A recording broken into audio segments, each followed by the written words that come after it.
Finally, mango season is here. Time to make all these amazing mango desserts. Mango kulfi, mango lassi, but hey, don't forget mango phirni. This is an addictive dessert that you can make in less than 30 minutes. And all you need are milk, rice, mango, nuts, and sugar. That's it. Let's make this creamy dessert together. Let's gather all the ingredients first. You'll need 1 liter of whole milk or full fat milk, 4 tablespoons of 50 grams of basmati rice or any other type of rice. Wash it well and soak it in 4 tablespoons of water for 30 minutes at least. Next, I'm using 1 cup of mango puree. You can make this from fresh mangoes or use store-bought mango pulp. Next, we need 100 grams or half a cup of white granulated sugar, some mixed nuts. I'm using cashew nuts, almonds and pistachios, 10 to 12 pieces each. And lastly, we need half a teaspoon of green cardamom powder. Alright, let's get started. Add the pre-soaked rice into a blender jar along with whatever water that's remaining in the bowl. Blend it briefly so the rice grains break up. It doesn't have to be a very fine paste.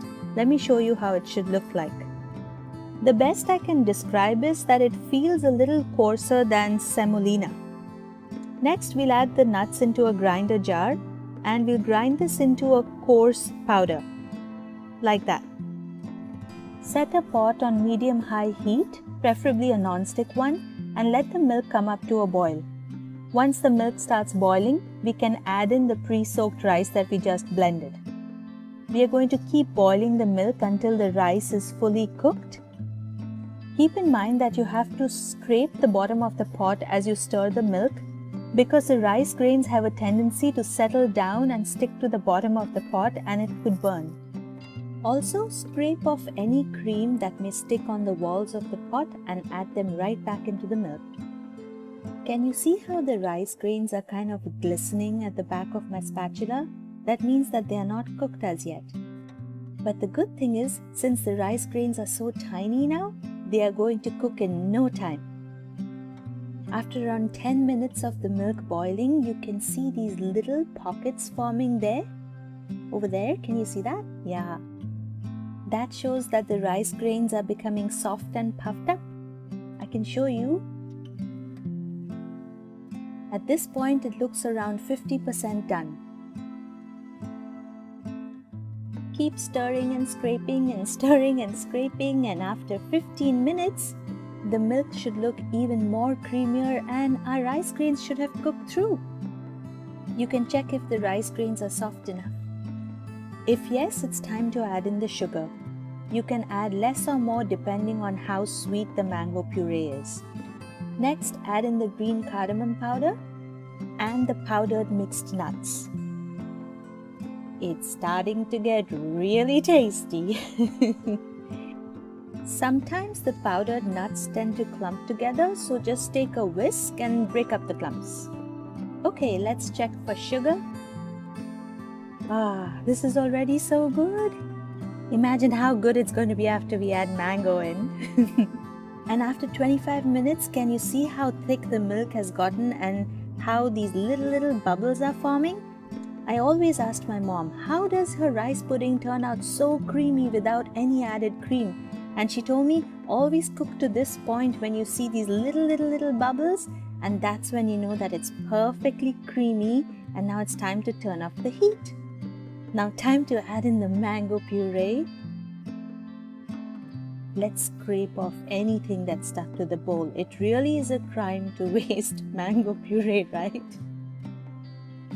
And now, just like an artist, let's combine that. Oh my goodness. Tell me if your mouth is watering. It has to, right? How good does this look? Now let's pour our phirni. If you follow the amounts of rice and milk and the other ingredients that I mentioned, you'll end up with this beautiful, smooth, creamy consistency. If you add too much rice, it may be as dense as halwa, And if the rice amount is too little, then you would have to boil the milk very long. Now let's garnish with some chopped pistachios, and we are going to chill this in the fridge because it tastes amazing when it's cold. And once it's nice and cold, let's garnish with some fresh mango pieces. Ready to eat this? I'm going to eat this, but if you want to, you can totally make it. Creamy, yummy, delicious. Wasn't that easy to make? I hope you enjoyed this recipe. That's all for today. If you're on any of these different social media sites, do follow me. And I also have a blog where you can find written recipes. All the links are in the description. If you haven't already, do check out some of the other recipes on my channel and subscribe to my channel if you like them. I post exciting recipes every week. Alright then, see you next week. Bye-bye.